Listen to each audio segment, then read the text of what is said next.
todas as pessoas passam por situações onde, devido ao sofrimento, às pressões do seu ambiente, e aí aqui a gente fala em pressões como a necessidade de você mudar, trabalho, casa, oportunidades, né? E isso vai causando mudanças drásticas nessa maneira ou na maneira com que as pessoas elas vão enxergando as coisas, né? A tal da cosmovisão, né? Como a gente enxerga, nada mais é do que as situações. Cosmovisão é como a gente enxerga situações no nosso mundo interno, no nosso mundo externo, né? E aqui, quando a pessoa tem noção das coisas que acontecem à sua volta, essa pessoa ela já começa a passar por uma mudança primária, né? É uma primeira mudança. A primeira mudança é da percepção das coisas, dos sonhos, carreiras, situações, projetos, relacionamentos, a vida em constância, você manter as coisas, manter até o fim, né? E por fim, a morte, né? Então, tudo que faz o ser humano mudar gera em si um sofrimento. A escolha de você não fazer escolhas, por exemplo, é uma escolha. Por quê? Porque nós perdemos sempre que nós escolhemos algo, ou nós perdemos ao escolher não escolher algo.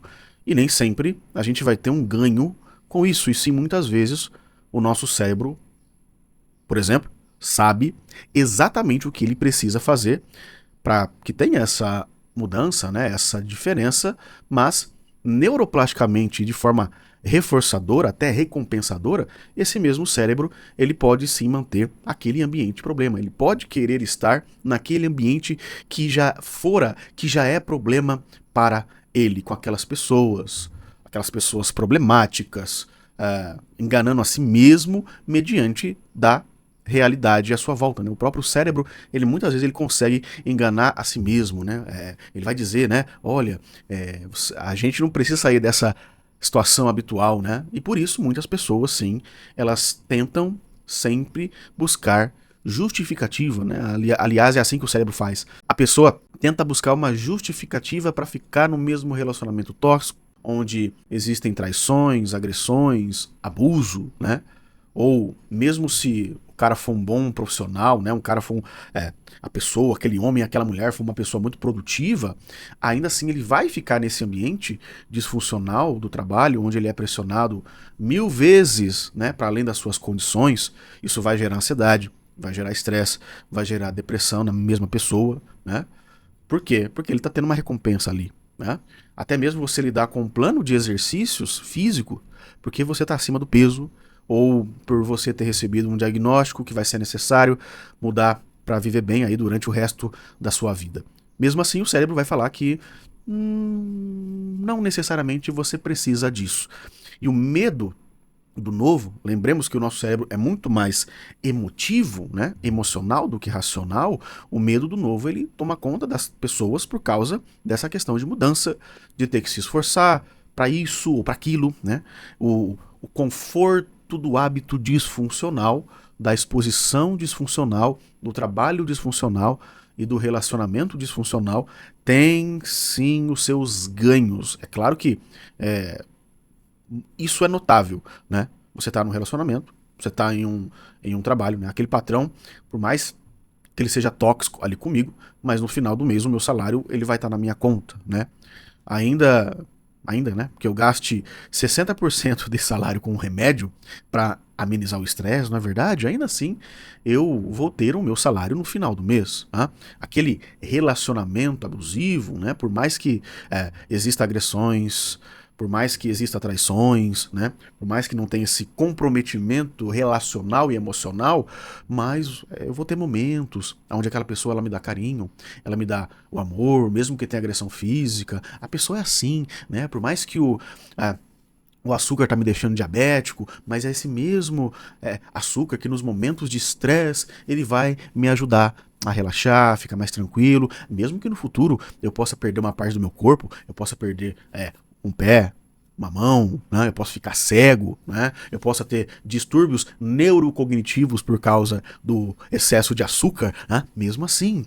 E aí o cérebro, ele faz, ele cria esses pensamentos para manter você em um estado disfuncional aonde não existe mudança. E não, absolutamente não, esses pensamentos automáticos disfuncionais, eles mantêm a gente numa zona de probabilidades catastróficas. E, na verdade, se a gente parar pra pensar, né, a probabilidade aqui é que possivelmente vai acontecer aquilo que você já sabe que pode acontecer se você seguir aquela linha, né?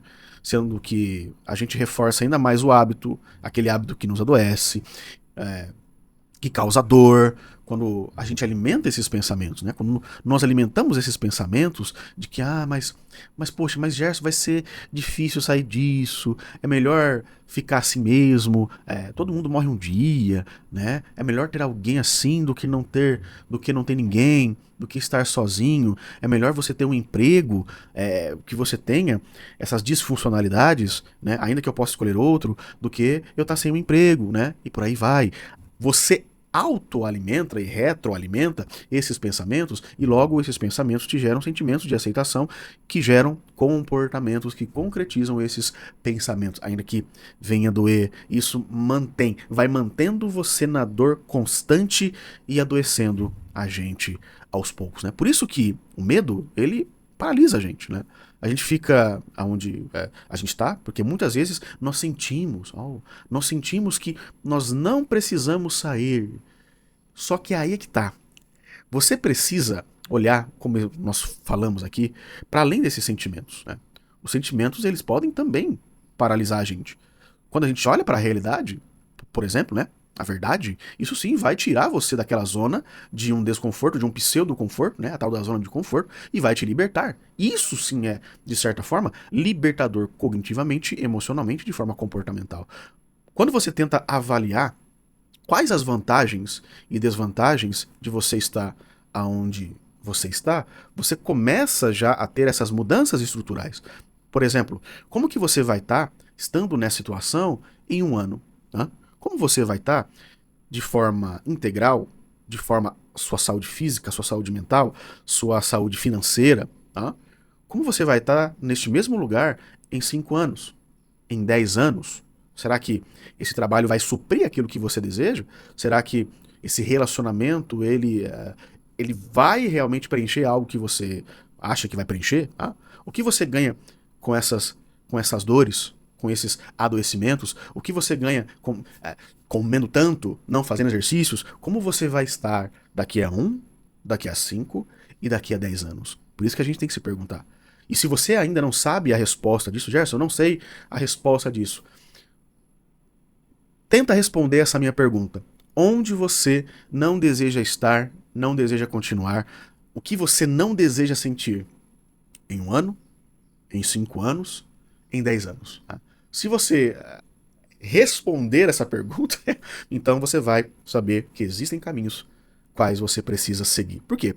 Porque o medo, quando a gente pensa em medo, né, os nossos ancestrais, eles careciam, eles precisavam desse medo, porque o medo ele é um viés de proteção cerebral, comportamental, para nos manter naquela época, onde precisava.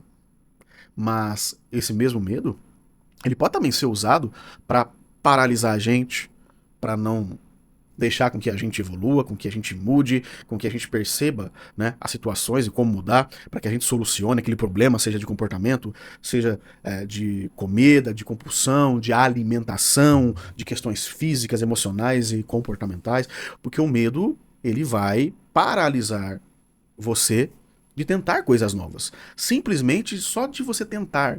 Tentar é diferente de você conseguir. Isso que a gente tem que tirar muito dessa perspectiva que nós temos moderna hoje em dia, de que ao tentar você tem que conseguir, ao tentar você tem que sair, ao tentar você tem que ter resultados. E não é essa a verdade. Quando você tenta algo diferente, você cria uma ponte de sair da onde você está. Tá? Se eu estou aqui no ponto A, se eu tento, eu vou para o ponto B. Necessariamente? Talvez não. Mas você cria uma ponte. Olha só. Da ponte A eu fui para o A ponto Bzinho. Não cheguei no B, mas eu consegui. Por quê? Para coisas novas.